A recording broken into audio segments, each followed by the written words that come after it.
Bridger. Today, we're going to be filming another video, as you can probably tell, cooking. This is going to be dangerous. Alright, so we're going to be cooking 3 different snacks, maybe. We're going to start off with Cherry Bomb. This is a soda I made.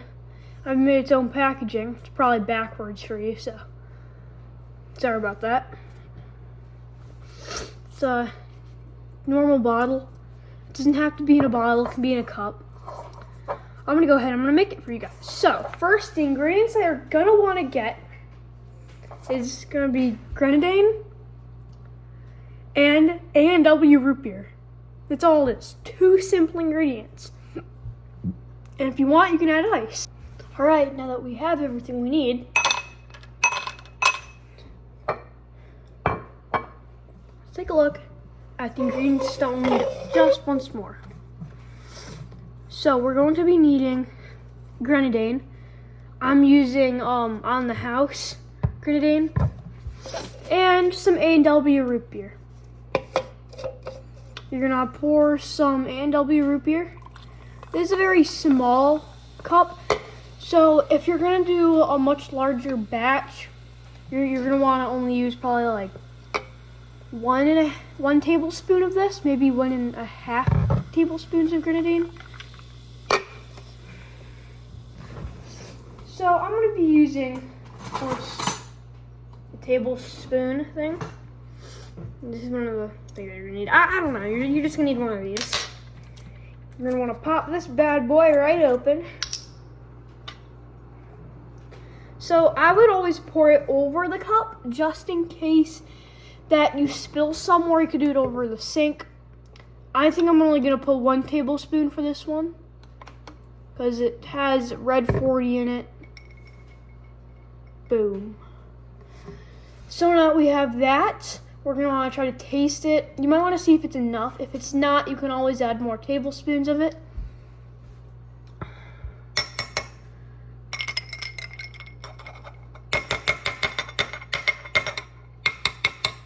If you spill some, it's pretty easy to clean up.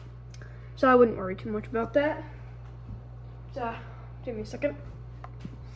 Alright, so now you're gonna wanna try to enjoy this. In my opinion, it's pretty good. Sort of tastes like Dr. Pepper, cherry Dr. Pepper, sort of. Sort of like cherry Pepsi. It's just really good. Moving on. We have Code Breakers. I've made a packaging for it, but you can't really see it. I think the packaging is pretty bad. So we're going to want to open up that lid, and you're going to want to see it looks practically disgusting in there. I really like these a lot. I might not really show me making a batch because it's kind of hard. But what you're going to want to do is I'll go grab the ingredients for it so you can see. Just give me a second. Alright, so you're going to need 3 things. You're going to need this. In my opinion, this is sort of a more complex ingredient that might be a bit harder to find, but it probably isn't that hard.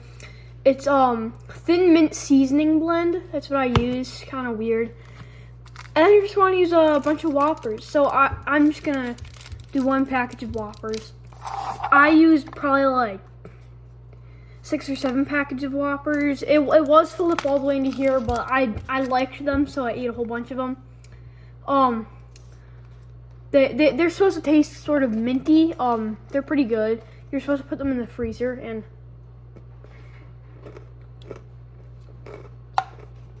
it tastes pretty good.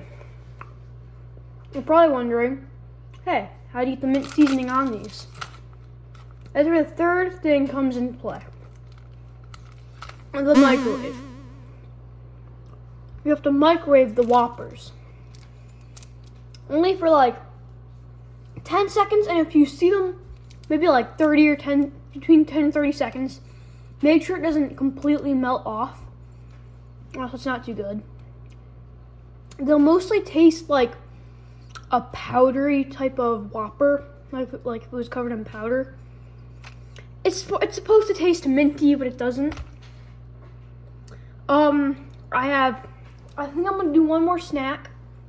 It's just that I don't know exactly where the container for it went. They were called Jeeps. So I'm gonna go ahead and I'm going to make some for you. But before that, if you like, I'm just gonna tell you some more stuff about these. So they're just Whoppers and stuff. It's nothing too much. I'm not exactly sure of how much sugar there's inside of these. I guess it doesn't really matter that much. They taste pretty good. They're not exactly the most minty thing in the world, but you're gonna want to make sure you freeze them, because then they taste like really good. They taste sort of like cold, and they are pretty good. Yeah. It's fine. My dog just went. So this is gonna take a few things. I'm just gonna grab one of them right now, because why not? I probably should have grabbed it earlier, but I'm not. All right, here we go. It's gonna take a few things.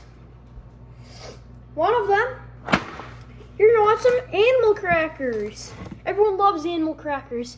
They're nice and they're just perfect to eat. They taste good. Unless you're allergic to the stuff that's inside of it, then you probably don't love them. But I love them. And I also love cinnamon. I'm kind of bad at pronouncing cinnamon, so if I say it wrong, feel free to laugh at me. Cinnamon, see? If people are allergic to it, that kind of, I'm sorry, but I love cinnamon, so that's why we're going to use it now. So you want to take your cinnamon, you want to take this, and then you're going to want to take a, oh, that was right in the way. You're going to take one of these bad boys. I call it a pan, you could call it a skillet, or a frying pan, or a pot. I don't care what you call it. That was kind of mean. I do care what you call it. No, I don't. Okay, well, I'm gonna move on. And then you're gonna use the ancient ability of fire. So I'm gonna slide this over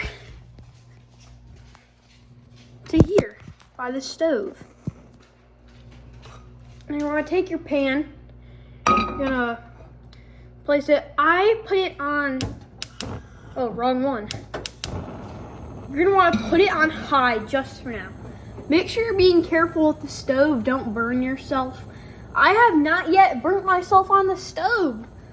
It's just a surprise. It's actually quite a surprise even for me. I don't know how I haven't done it.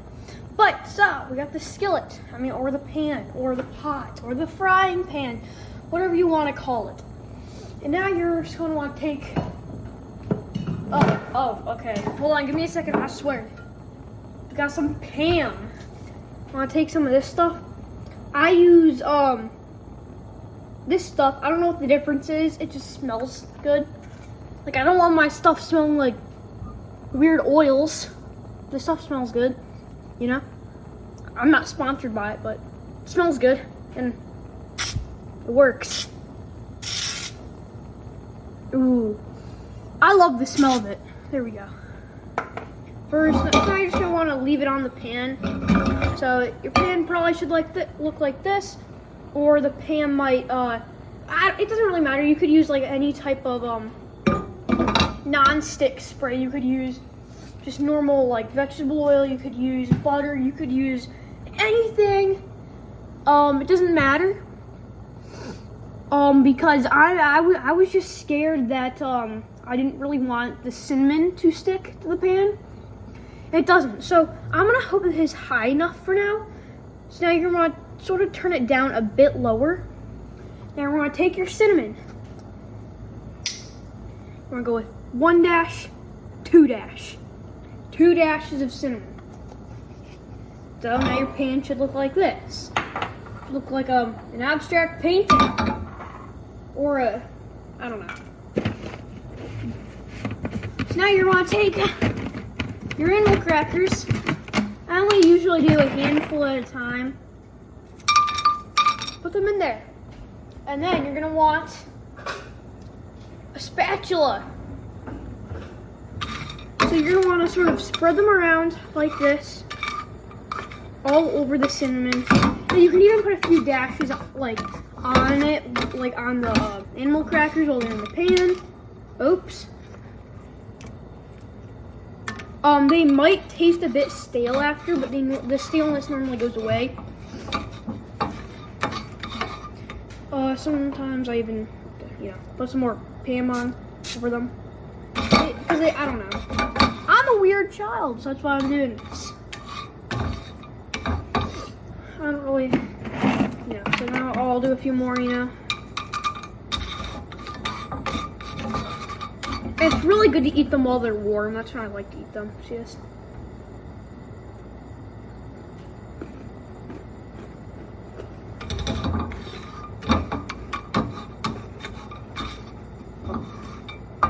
Alright. That's probably good enough. When the majority of them are fairly covered in cinnamon, you're gonna want to take them. You're gonna want to get some sort of thing to put them in. I got a bowl. No, that's not really gonna work. Turn it off. I'm turning it off, so you might want to turn it off while you're cooking. Remember, while you're cooking, cook responsibly. Don't set the house on fire. Don't burn yourself. Don't burn the food. Don't burn the food down. Don't burn yourself down. Don't accidentally shove a spatula up your nose. Don't eat straight olive oil. Don't let your dog catch on fire. Don't let your dog eat anything on fire. Don't let your ferret eat anything that's on fire. Don't let your seal catch on fire. And of course, don't let your glassware break up into a panic and then start banging each other with wood mallets. Thanks for watching. This was Cooking with Bridger. If you liked the food, you should probably subscribe and like. It's delicious. Thanks for taking a gander. Subscribe. I'm trying to make it to 500. That's right, 5 big ones. Well, I'll see you later.